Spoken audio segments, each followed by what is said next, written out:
They put us all up for 30 days when they hired us to do the Hot Hits format, and they put us all in the same apartment building for 30 days. We all lived there, and then we would practice the format.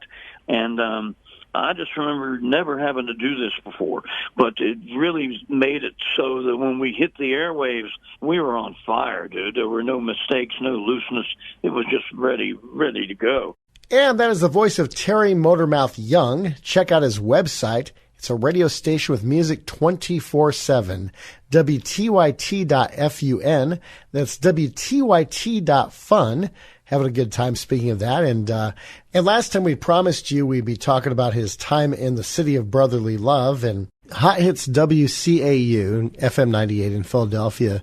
You worked there for about 7 years. What were your favorite moments, events, or moments that you can think of? I guess when the Jacksons came in concert and all the jocks went on stage and introduced Michael or spoke until before the Jacksons played. And it was me and Billy Burke and Barsky and our lineup. But the thing that I remembered was they passed the mic to everybody, and I was the last one. And they handed the mic to me, and I go, "Hey, it's Terry Young, the Motormouth. We're the rocket away with the rocket, the radio station." And before I could even get into it, they started screaming and making all this crowd noise, and I got chills in my body, man, for the first time, and unbelievable. Here I am standing in front of all these people talking really, really fast, and they're reacting to it, and that was just something I'd never experienced ever. And there were so many people at that concert at that time, and we got to introduce or talk to the audience before the Jacksons came out, and that was pretty cool. Did you get to meet the Jacksons also, or was it just an introduction? Didn't get to meet them. I remember I got to meet Madonna, and I got to meet Prince. And Prince came through and just acknowledged people. We had station winners, the people that won the contest, to meet Prince. And he would just come through and look at you and nod his head and go down the 7 people that won or whatever. And I had to be in charge of that. I remember dealing with that. And, Prince is kind of a snooty guy, but he didn't shake anybody's hand or anything. But he was mystical, and that's part of his thing. So, Oh yeah. But I don't know. I was there for a long time, and then Barsky left and went to Chicago. And Barsky used to make fun of Catholics on the air, and the manager was Catholic and a stout Catholic. Oh man! And I'm not a religious guy, but Barsky would make Catholic jokes, and him and the manager got into a riff, and he ended up moving to Chicago because of it. And so he's on the air in Chicago, and we don't have a morning show now. So they promote me to mornings, but the PD, Scott Walker, and the manager, Vince Benedict, they meet me near my house at Bennigan's to discuss if I want to do the morning show. And I go, hell yeah, I want to do the morning show. That's the bread and butter of the radio station. And they go, well, we want you to do the morning show, but you can't be the Motormouth. And I go, well, whatever. And they go, you have to be thinking about 18 to 35 females, and you have to concentrate on your jokes, and your little smirks and your comments have to be appeasing to the 18 to 35-year-old female. No more teenagers, Terry. No more teenagers. And that was their whole thing. And I don't know. I did mornings as long as I could. They threw a good guy in there with me, Joe Conklin, who could do any voice I told him. Ronald Reagan, Mayor Willie Good of Philadelphia, Popeye. He could do voices. So I would come up with a joke, and he would be Ronald Reagan for the joke. And so I survived as a morning man with him as my sidekick. And I hung on to that morning show a year and a half. And then Howard Stern was also on in the morning against me, and he took every man listening. So I did have to focus on 18 to 35 women at that time, because at that time they didn't really care for Stern, and but the men did. And so it was a big radio thing there. So to the point where CAU said, you know what, hell with it, let's go oldies, and not even deal with it. And that's what happened. And then I'm out on the loose again. Oh, wow. And you which DJs were you closest with at WCAU, since you were there for quite a long time? Billy Burke and Barsky, and there was a guy there named Mike Frazier who worked part-time, but he was a good dude, and he was always in my corner and on my side, but nobody really heard about him. But I used to, when I'd get off the air on a Friday night, Barsky would meet me, and we'd go out drinking because he didn't have to be on the air the next day. And but Billy Burke was my closest friend. He did afternoons, and when we first got hired, he did the all-night show. And he lived in the same apartment building that I did, and we became real good friends when they hired us on day one. And he was 4 years younger than me, Billy Burke, but he was just a good guy, and I really liked hanging out with him. And he was, I guess, my best friend through the whole ordeal there. I worked with Billy for about 2 years in Southern California, really, really friendly. He told us a story. Back before he became a disc jockey on WCAU, he was actually auditioning for the evening slot on 66 WNBC, and he actually bumped into Howard Stern, who was afternoon at the time. And Stern talked to him and asked him, by the way, are there any other radio stations offering you anything right now? And Billy said, yeah, actually, an FM station in Philadelphia is offering me a gig, or a potential gig. And Stern said, you know what, take that gig. Even though it's a smaller market, FM is king now. AM is dying. And so Burke actually took Stern's advice and went to WCAU because of Howard Stern encouraging him to do that. Well, Billy was a big DJ in San Antonio, Texas, and but when I first met him, that's where he said he had come in from.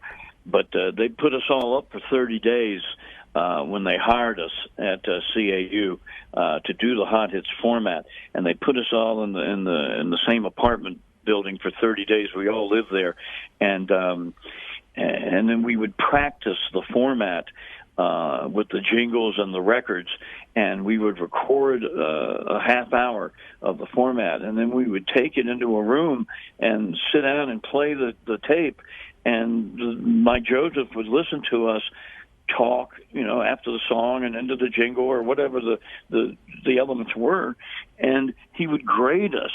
And I just remember never having to do this before, but it really made it so that when we hit the airwaves on September 21st, 1981, we were on fire, dude. There were no mistakes, no looseness.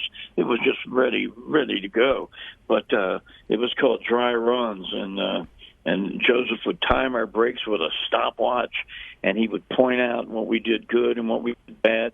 And I loved it, and it was a really good format. I think that format would go today, but the way radio is today, who knows? Yeah, it was interesting because the way you described that is kind of like what they did when 93 KHJ Boss Radio first started. They were doing rehearsals behind the scenes before they launched the format.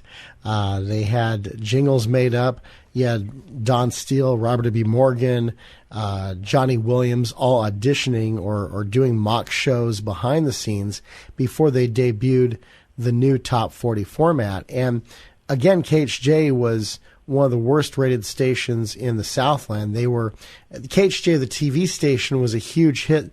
The radio station was the format of the month club, pretty much. And before they correct. And when they came on in 1965, it blew the doors off everybody else. But the same thing happened to them as happened to CAU. few stations are able to hold it more than 5 years. And KHJ, by the time 1969, 1970 rolled around, weren't as hot as they used to be. And them being the number one station, they didn't stay number one with the Drake format. It was only Drake for 4 years, and then it loosened up. Mm-hmm. And I remember some other PDs going in there and programming it. And it was never like that Drake format again, but nor was it the number one station. In fact, Jim O'Brien was the program director after Ron Jacobs left. He loosened the format up. He was there for about a year and a half, and he was the Real Don Steele's favorite PD. In fact, he used to call him Job because that's the way he'd sign the memos. And who's this you're saying again? What name is this? Jim O'Brien. He was a big personality in Philadelphia, but he was at KHJ for about a year and a half. From 69 to 70. Jim O'Brien was huge in Philly. He was on WFIL. Mm-hmm. Yeah. And sadly, he died in 1983 when he had a skydiving accident and got he gave up his life to save the person who he's got caught up with in those chords and stuff. So I remember that, man. I remember that was a sad time. Did you ever get to meet Jim O'Brien? No, I did not. His daughter, Perry Gilpin, played Roz on Frasier for the 11 years the show was on. So, he was a big personality there. And as a DJ, how often did you get to break new music or debut new songs? Because it seemed until like the late 60s, a DJ would put their good name on the line to debut new music. How often did you get to do that at CAU as well as the Mighty 690 and B97? Well, of course, there you were the music director, but at CAU, I guess, is more like it. In my radio career, I broke only 2 records that they said weren't going to be hits. And one was Ring My Bell by Anita Ward, and the other one was Queen, another one Bites the Dust. Mm. And they were pushing some other song by Queen at the time. And I was telling Dan Valley, dude, it's another one Bites the Dust. And he goes, no, we're going to go with Play the Game or whatever the song was by Queen. And my phones were blowing up for it. And I would play it when I would do the teen dance. And the kids would go nuts. And then years earlier than that, Ring My Bell, Anita Ward, once radio got a hold of it, it became an irritant. But I was the first DJ in the world to play it on the radio, and the same with another one, Bites the Dust. All the other gold records, I wasn't the first DJ to play them. But those 2 songs, I was. It's interesting, is Ring My Bell, when I listen to it, I think about the video game Space Invaders, the sound effect they have there. It was 1979, I just remember. It was my first one. And then Weird Al Yankovic, one of his first parodies was called Another One Rides the Bus. Then he plays the song on accordion. Dude, they gave me, it was framed, and it was a gold-plated like a record, and to Terry Young. But after all the years, the label would peel off inside the frame and would fall down, and I don't know. But those were the days. Oh, yeah, definitely. And when you were in Philadelphia, how oftentimes did they, you mentioned Olivia Newton-John being there as well. How oftentimes was CAU at the Phillies or Eagles or Sixers games having a presence at those sporting venues?